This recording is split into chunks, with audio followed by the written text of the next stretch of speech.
YouTube, what is good? It's your man Ribs from Doing Film Things. So today we're going to talk about this right here. This is HP5, basically the most popular film that I've ever seen, at least for black and white. Everybody talks about HP5. This is kind of what everybody goes to. Professionals use this. It just seems like everyone's obsessed with this film. Got nothing against that, but I'm really curious to see why. Why is everybody obsessed with this film? I haven't shot this film too much, so I decided to throw it in my camera.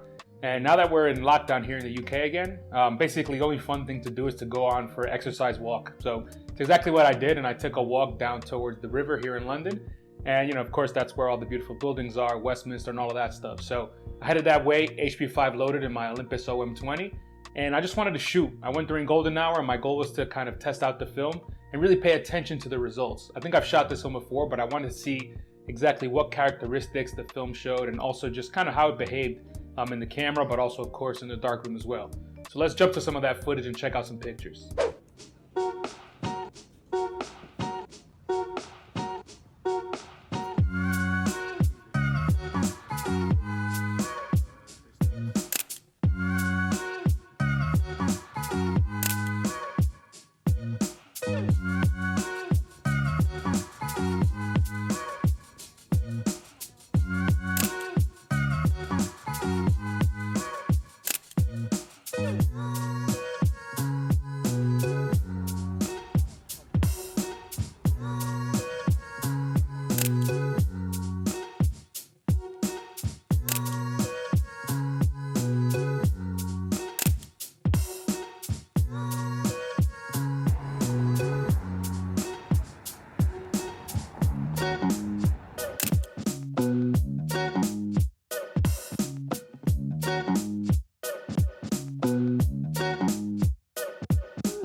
What's good, y'all? So it was a beautiful day out there. I'm really happy I went out because we had really beautiful light during golden hour. It's that classic 45-degree angle just hitting the buildings nicely. No clouds in the sky, unfortunately, but it was cool. Of course, again, we're in lockdown, so being able to go outside in some nice weather is just a really big deal now compared to kind of the alternative. So HP5, how did it perform? Honestly, I kind of get right off the bat why people love this film so much, and maybe not specific to HP5, but 400 speed film in general. 400 speed is extremely versatile. You can push it, you can pull it, you can use it in very bright weather, you can use it in very kind of overcast light. Basically, it's very versatile, and no matter what conditions you get, you're gonna be able to use this. And of course, like I mentioned earlier, you can push this film. So if the light's kind of going away and you go inside, or if you're gonna be shooting later in the evening or like very early in the sunrise or very late in the sunset, you can even push this film to 800, 1600, and of course 3200. I've heard a lot of people push it to 800 and 1600 and get really nice results. I don't know about 3200, but I'm probably going to try that one day. But nonetheless, versatility matters a lot, and I think that's why, first and foremost, 400 speed film is huge. And of course, this is from Ilford, which is probably the most respected photo brand for black and white film, and therefore, 400 speed film from them is going to be very much trusted. So in terms of performance, right off the bat, I think I noticed the kind of exposure latitude here was pretty good. I think I overexposed a couple of my shots, and I think it's because I was using the OM20 and I just wasn't paying that much attention because there is auto exposure on there, but my aperture was probably a little bit too wide open for the bright sun, and therefore I got some overexposed shots. The shots are still very usable, but if you can tell in some of these, you kind of lose all contrast, and it's a bit more of a flat image. In fact, it's kind of an artsy image from my point of view. There's a loss of detail because of the loss of contrast, and I kind of like what that did to some of these photos, especially this one right here. Just has this very dreamy kind of ethereal look to it. I don't know if this is specific to HP5, but even though I overexposed the film clearly by a few stops here, it still gave me a very nice usable image. It's not very sharp and there's not a lot of detail, but that's kind of my own fault. That's not the film's fault. But in general, I do see there's some good details and shadows, kind of no matter how I expose this. And it seems like you got a lot to play with. I was looking online at some examples that other people have, and especially on this one right here, you can see that this person overexposed and underexposed the film by like 5 stops in each direction and got really good results. So I think if you have some light, as long as you're not kind of like indoors where there's literally not enough light, you can really overexpose, underexpose this and get really nice results. There's a bit of a threshold there, but as long as you're above that threshold in terms of available light, you're probably going to be fine no matter how you expose the film. In terms of kind of grain and detail, I think that's kind of the most important part of this film. This film does have a nice visible grain. It is ISO 400, which means you're going to start to see more grain, just because the emulsions themselves require that. But this film gives you just a hint of that without being overpowering. I do like very contrasty, very grainy images, and this film kind of puts me in that direction without going all the way in. And I think that's really important because I kind of don't get tired of contrast or grain, but some people really don't like too much of that. So this gives you enough of that it pleases those people, but it also pleases people like me who really appreciate it no matter how much it is. In terms of grain, the grain is very visible when printing. We'll talk about that a bit more later, but in the darkroom, you definitely see the grain here, and of course that's very helpful when you're trying to focus your image. In terms of contrast, like I mentioned earlier, this gives you enough to kind of get you started, but it's not overpowering. And ultimately, you can do whatever you want with this film in terms of contrast. Basically, if you want to really pump the contrast, then maybe in developing, you push your film a bit. Perhaps you underexpose it in camera and then develop it for a bit longer than you should, or even just push it one stop. You can kind of really manipulate all those variables and see what that does to the contrast. But generally, this film's going to handle it nicely, and it's going to give you that flexibility to kind of do whatever you want with it. Lastly, in terms of sharpness, this film definitely is sharp. I wouldn't say it's like the most clinically sharp film, but it gives you very, very clean results in terms of detail and kind of being able to see exactly some lines and some edges.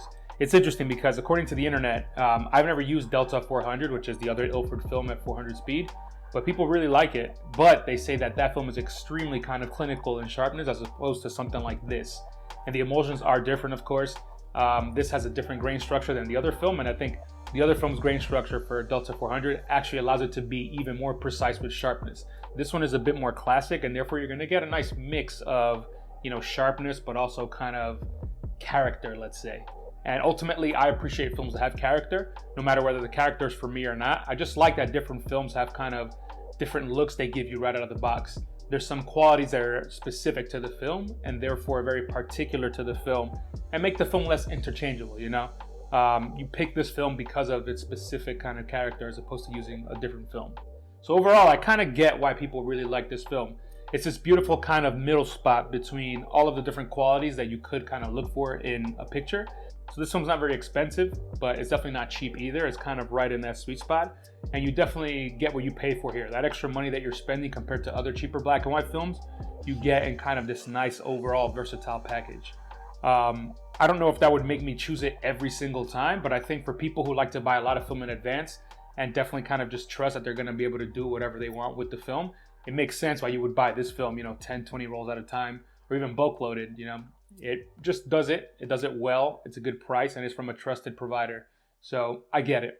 I took this film into the darkroom, and I wanted to see exactly what would happen in the darkroom. I haven't been printing black and white for that long, so I don't have kind of something to compare it to, but I just wanted to see what I could get with this film directly kind of from its own perspective. And this is one of the first shots that I printed right here. This is Westminster across the river. And basically, this particular shot was definitely overexposed because, as you can tell in the image, there's a lot of loss of detail here.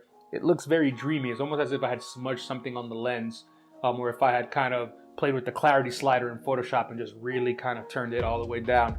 But nonetheless, I actually really like that effect here. It wasn't intentional, but I am happy with the result. Is this an HP5 specific thing? Probably not. But nonetheless, I like that there is a lot of detail here. And even though it's overexposed, if you look at the highlights, especially on the side of the building, it's not completely washed out. The film does really, really well with light. It just doesn't get overwhelmed in kind of either direction. So as long as you have a decent threshold of light, you're gonna be able to do whatever you want with the film and still get really nice usable results. So the other shot I printed was this one right here. And this is a shot of the London Eye through kind of a fence. I tried to kind of crop it within the frame of the actual bars of the fence just to get a bit interesting, But this shot was very overexposed. If you can see in the negative scan here, that there's a lot of loss of detail here. I really had to pull that back in Negative Lab Pro. For this print, I basically just extended the development time. I really pushed it beyond what it should have been, and that allowed me to get a lot more detail back here. But as you can see, in the parts of the image that are not overexposed, these bars right here, they still have detail in them, even though I really pushed the negative. Nothing here kind of went to complete black, except for some of the darker shadow parts of the actual fence. But the parts that had light on it really held themselves together. So I think this is a testament to kind of the performance of the exposure latitude for this film.